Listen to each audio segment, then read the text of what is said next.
नमस्कार मित्रों।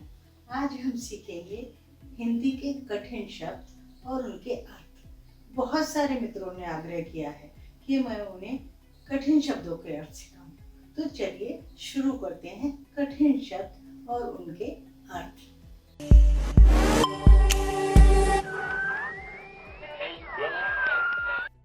चलिए हम सीखते हैं कुछ कठिन शब्द और उनके अर्थ। पहला शब्द है त्वरित। त्वरित का अर्थ होता है बहुत जल्द, बहुत जल्दी। दूसरा शब्द मानदेय। मानदेय का अर्थ होता है किसी कार्य या सेवा के बदले दिया जाने वाला धन। अगला शब्द है प्रावधान। प्रावधान का अर्थ है नियम, कानून, व्यवस्था या किसी कानून के साथ कोई शर्त रख देने का कार्य।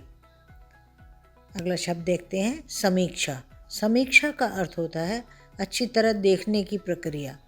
कोई छानबीन या जांच पड़ताल होती है, उसके लिए हम समीक्षा का शब्द का प्रयोग करते हैं। अगला शब्द अंकेक्षण। बही खातों की जांच, लेखा परीक्षण।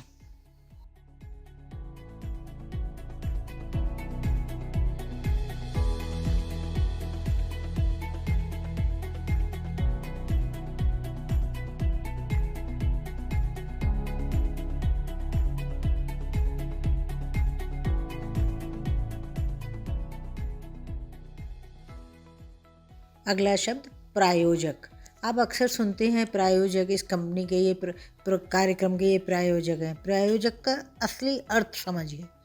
किसी रेडियो, दूरदर्शन आदि के कार्यक्रम का आर्थिक सहयोग देने वाली कंपनी, जिसके बदले उसके उत्पादों का विज्ञापन किया जाता है। अगला शब्द अहमियत। अहमियत का अर्थ होता है महत्व, गंभीरता या वजनदारी। निवारण। निवारण का अर्थ है रोकने, हटाने या दूर करने की क्रिया। निस्तारण। शब्द कुछ कुछ मिलता है लेकिन अर्थ अलग है। निस्तारण का अर्थ होता है निकालने की क्रिया, बंधनों से छुटकारा। वरीयता। वरीयता का अर्थ है रैंकिंग, वरीय होने का भाव या श्रेष्ठता।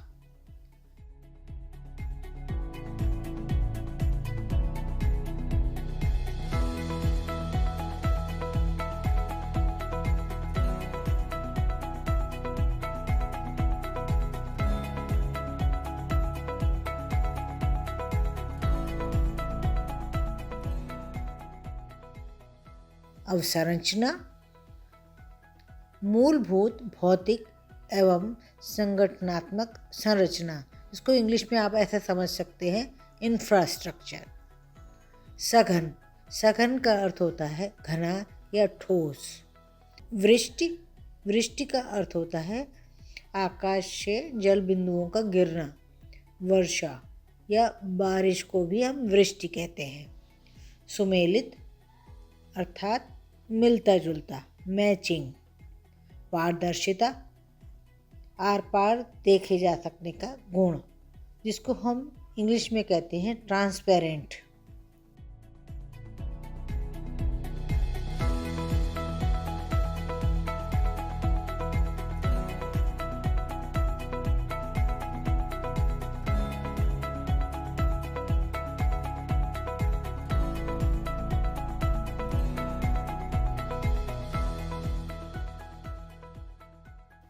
स्वावलंबी। स्वावलंबी वह होता है जो अपने ही सहारे पर रहने वाला व्यक्ति होता है। इसको इंग्लिश में कहते हैं हम सेल्फ मेड। अगला शब्द है ज्ञापन।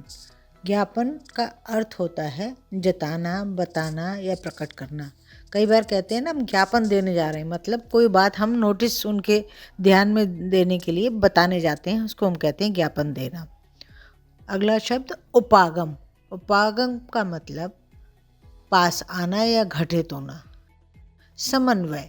समन्वय का अर्थ है नियमित क्रम या संयोग। भूमिगत। भूमिगत हो जाना वो होता है छिप जाना या भूमि के अंदर छिपा होना। कहीं गड्ढा खोद कर, कोई सुरंग बनाकर ज़मीन के अंदर छुप जाते हैं, तब भी भूमिगत होना कहते हैं। या पुलिस ढूंढ रही होती है और वो छुप जाता है कोई व्यक्ति कहीं, तो उसे भी भूमिगत हो जाना कहते हैं।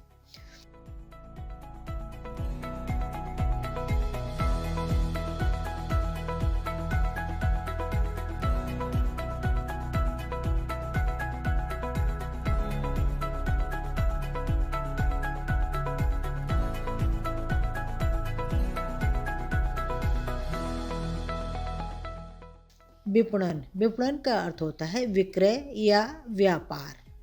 दोहन, दोहन का अर्थ है प्राकृतिक संसाधनों जैसे वन संपदा, खनिज आदि का अनियंत्रित उपयोग, किसी का शोषण करना। अवरुद्ध, अवरुद्ध का अर्थ होता है रुकावट या बाधा। इतिश्री, इतिश्री का अर्थ होता है समाप्ति, अंत या पूर्णता। सर्वांगीण, सर्वांगीण का अर्थ होता है जो सभी अंगों से युक्त हो।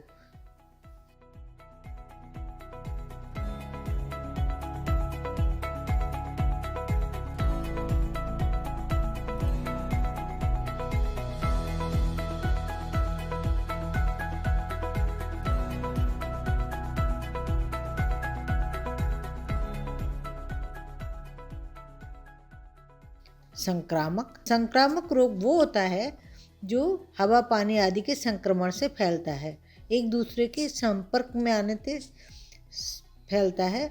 इसे कहते हैं हम संसर्ग में आने से फैलने वाली जो बीमारी होती है उसको हम कहते हैं संक्रामक। परिकल्पना, परिकल्पना का अर्थ होता है मन में किसी बात को गढ़ लेना या कोई ऐसी बात कहना जो अभी तक प्रमाणित नहीं हुई हो। पंजीकरण, पंजीकरण अक्सर आपको सुनने में आता है, कहीं ऑफिस में लिखा होता है पंजीकरण कराइए। तो क्या अर्थ है उसका? किसी सूची में आपका नाम लिखा जाना, मतलब इंग्लिश में कहते हैं हम इसको रजिस्ट्रेशन।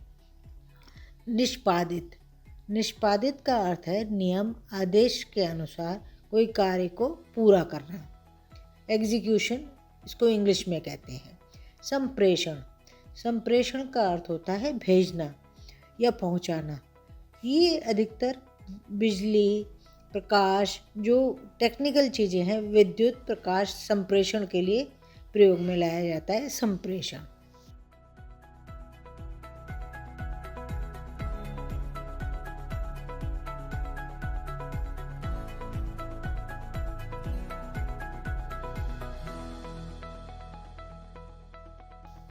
आशा है आपको ये कठिन शब्द समझ में आएंगे और आप इन्हें याद कर पाएंगे। धन्यवाद।